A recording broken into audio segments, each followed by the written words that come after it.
أعوذ بالله من الشيطان الرجيم. لا خير في كثير من نجواهم إلا من أمر بصدقة أو معروف أو إصلاح بين الناس، ومن يفعل ذلك ابتغاء مرضات الله فسوف نؤتيه أجرا عظيما. ومن يشاقق الرسول من بعد ما تبين له الهدى ويتبع غير سبيل المؤمنين نوله ما تولى ونصله جهنم وساءت مصيرا. إن الله لا يغفر أن يشرك به ويغفر ما دون ذلك لمن يشاء، ومن يشرك بالله فقد ضل ضلالا بعيدا. إن يدعون من دونه إلا إناثا وإن يدعون إلا شيطانا مريدا لعنه الله وقال لأتخذن من عبادك نصيبا مفروضا ولأضلنهم ولأمنينهم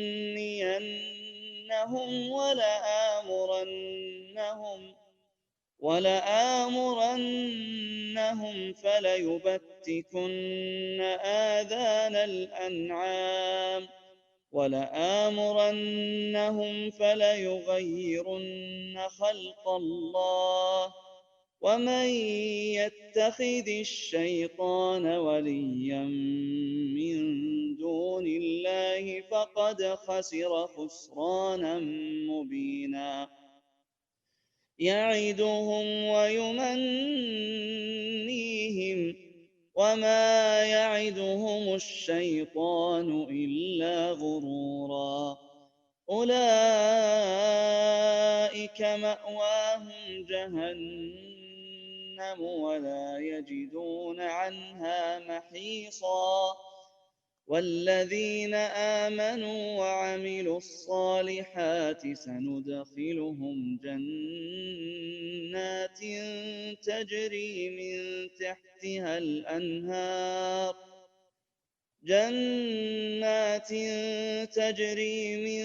تحتها الأنهار خالدين فيها أبدا.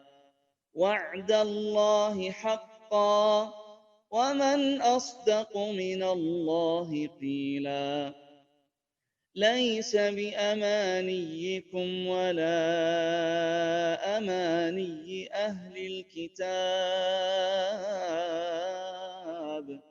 من يعمل سوءا يجز به ولا يجد له من دون الله وليا ولا نصيرا.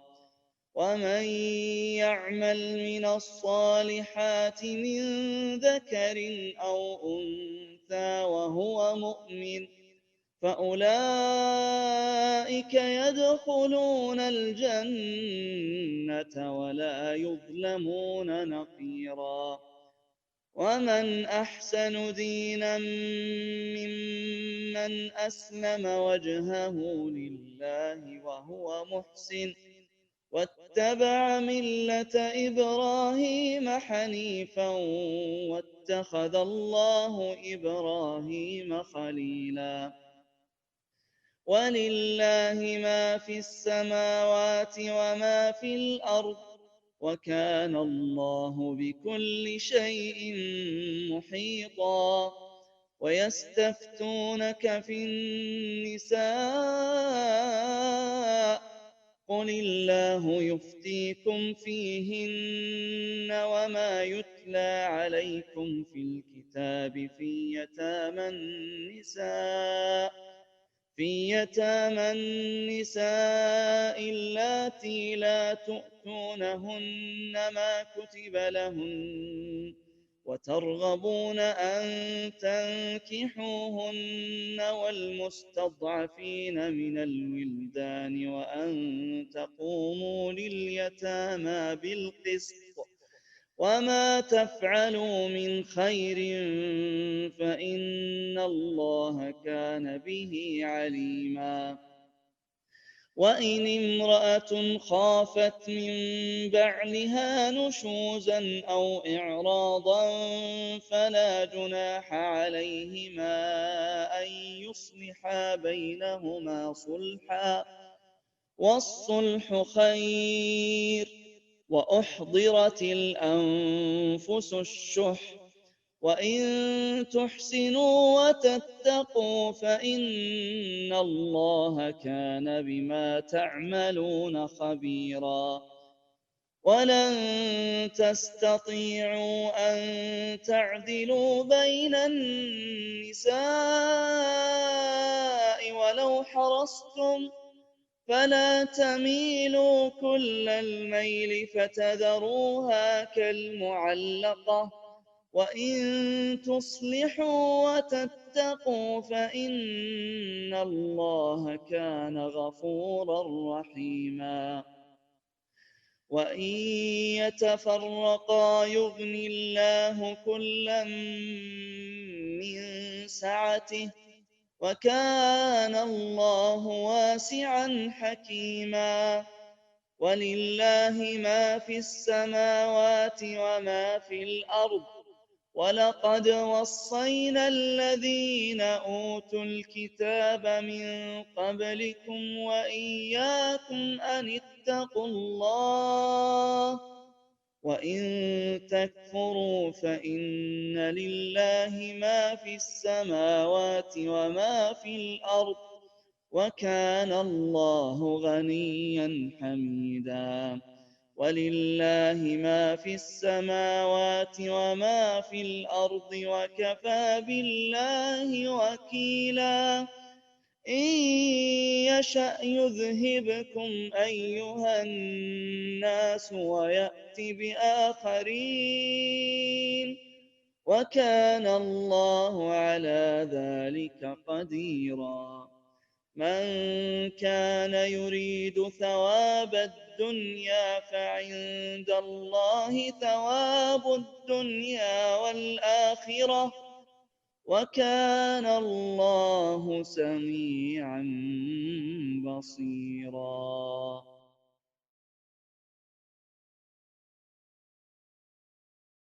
उनके अक्सर खुफिया मशवरों में कोई खैर नहीं। हाँ, भलाई उसके मशवरे में जो खैरात का या नेक बात का या लोगों में सुलह कराने का हुक्म करे, और जो शख्स सिर्फ अल्लाह ताला की रजामंदी हासिल करने के इरादे से ये काम करे उसे हम यकीनन बहुत बड़ा सवाब देंगे। जो शख्स बावजूद राह हिदायत के वाज़े हो जाने के भी रसूलुल्लाह सल्लल्लाहु अलैहि वसल्लम के खिलाफ करे और तमाम मोमिनों की राह छोड़कर चले, हम उसे उधर ही मुतवज्जा कर देंगे जिधर वो खुद मुतवज्जा हो, और दोज़ख में डाल देंगे वो पहुंचने की बहुत ही बुरी जगह है। उसे अल्लाह ताला कता न बख्शेगा कि उसके साथ शरीक मुकर्रर किया जाए। हाँ, शिर्क के अलावा गुनाह जिसके चाहे माफ फरमा देता है, और अल्लाह के साथ शरीक करने वाला बहुत दूर की गुमराही में जा पड़ा है। ये तो अल्लाह ताला को छोड़कर सिर्फ औरतों को पुकारते हैं, और दरअसल ये सिर्फ सरकश शैतान को पूछते हैं जिससे अल्लाह ने लानत की है। उसने बीड़ा उठाया है कि तेरे बंदों में से मैं मुकर्रर शुदा हिस्सा लेकर रहूंगा और उन्हें राह से बहकाता रहूंगा और बातिल उम्मीदें दिलाता रहूंगा, और उन्हें सिखाऊंगा कि जानवरों के कान चीर दें, और उनसे कहूंगा कि अल्लाह ताला की बनाई हुई सूरत को बिगाड़ दें। सुनो, जो शख्स अल्लाह को छोड़कर शैतान को अपना रफीक बनाएगा वो सरीह नुकसान में डूबेगा। और उनसे ज़बानी वादे करता रहेगा और सब्ज़ बाग दिखाता रहेगा, मगर याद रखो शैतान के जो वादे उनसे हैं वो सरासर फरेबकारियां हैं। یہ وہ لوگ ہیں جن کی جگہ جہنم ہے، جہاں سے انہیں چھٹکارا نہ ملے گا۔ اور جو ایمان لائے اور بھلے کام کریں، ہم انہیں ان جنتوں میں لے جائیں گے جن کے نیچے چشمے جاری ہیں، جہاں یہ ابد الآباد رہیں گے۔ یہ ہے اللہ کا وعدہ جو سراسر سچا، اور کون ہے سراسر سچا ہے، اور کون ہے جو اپنی بات میں اللہ سے زیادہ سچا ہو۔ حقیقت حال نہ تو تمہاری آرزو کے مطابق ہے اور نہ اہل کتاب کی امیدوں پر موقوف ہے۔ جو برا کرے گا اس کی سزا پائے گا، اور کسی کو نہ پائے گا جو اس کی حمایت و مدد اللہ کے پاس کر سکے۔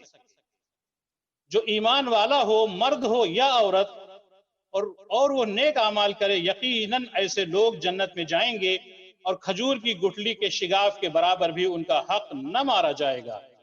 با اعتبار دین کے اس سے اچھا کون ہے جو اپنے کو اللہ کے تابع کر دے، اور وہ بھی نیکوکار، ساتھ ہی یکسوئی والے ابراہیم کی دین کی پیروی کر رہا ہو، اور ابراہیم علیہ السلام کو اللہ تعالی نے اپنا دوست بنایا ہے۔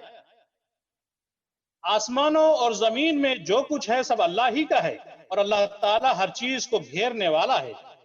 آپ عورتوں کے بارے میں حکم دریافت کرتے ہیں، آپ کہہ دیجئے خود اللہ ان کے بارے میں حکم دے رہا ہے، اور قرآن کی وہ آیتیں جو تم پر یتیم لڑکیوں کے بارے میں پڑھی جاتی ہیں، جنہیں ان کا مقرر حق نہیں دیتے، اور انہیں اپنے نکاح میں لانے کی رغبت رکھتے ہو، اور کمزور بچوں کے بارے میں، اور اس بارے میں کہ یتیموں کی کارگزاری انصاف کے ساتھ کرو۔ تم جو نیک کام کرو، بے شبہ اللہ اسے پوری طرح جاننے والا ہے۔ اگر کسی عورت کو اپنے شوہر کی بددماغی اور بے پرواہی کا خوف ہو تو وہ دونوں آپس میں صلح کر لیں، اس میں کسی پر کوئی گناہ نہیں۔ صلح بہتر چیز ہے، طمع ہر نفس میں شامل کر دی گئی ہے۔ اگر تم اچھا سلوک کرو اور پرہیزگاری کرو تو تم جو کر رہے ہو اس پر اللہ تعالیٰ پوری طرح خبردار ہے۔ تم سے یہ کبھی نہیں ہو سکے گا کہ اپنی تمام بیویوں میں ہر طرح عدل کرو، وہ تم اس کی کتنی ہی خواہش و کوشش کر لو، اس لیے بالکل ہی ایک کی طرف مائل ہو کر دوسری کو ادھر لٹکتی نہ چھوڑو، اور اگر تم اصلاح کرو اور تقوی اختیار کرو تو بے شک اللہ تعالیٰ بڑی مغفرت والا اور رحم والا ہے۔ اور اگر میاں بیوی جدا ہو جائیں تو اللہ تعالیٰ اپنی وسعت سے ہر ایک کو بے نیاز کر دے گا۔ اللہ تعالیٰ وسعت والا، حکمت والا ہے۔ زمین اور آسمانوں کی ہر چیز اللہ تعالیٰ ہی کی ملکیت میں ہے۔ واقعی ہم نے ان لوگوں کو جو تم سے پہلے کتاب دیے گئے تھے اور تم کو بھی یہی حکم کیا ہے کہ اللہ سے ڈرتے رہو، اور اگر تم کفر کرو تو یاد رکھو کہ اللہ کے لیے جو کچھ آسمانوں میں ہے، جو کچھ زمین میں ہے، اور اللہ بہت بے نیاز اور تعریف کیا گیا ہے۔ اللہ کے اختیار میں ہے آسمانوں کی سب چیزیں اور زمین کی بھی، اور اللہ کارساز کافی ہے۔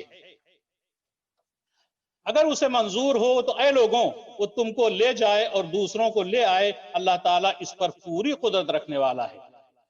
جو شخص دنیا کا ثواب چاہتا ہو، یاد رکھو کہ اللہ تعالیٰ کے پاس دنیا اور آخرت دونوں کا ثواب موجود ہے، اور اللہ تعالیٰ بہت سننے والا اور خوب دیکھنے والا ہے۔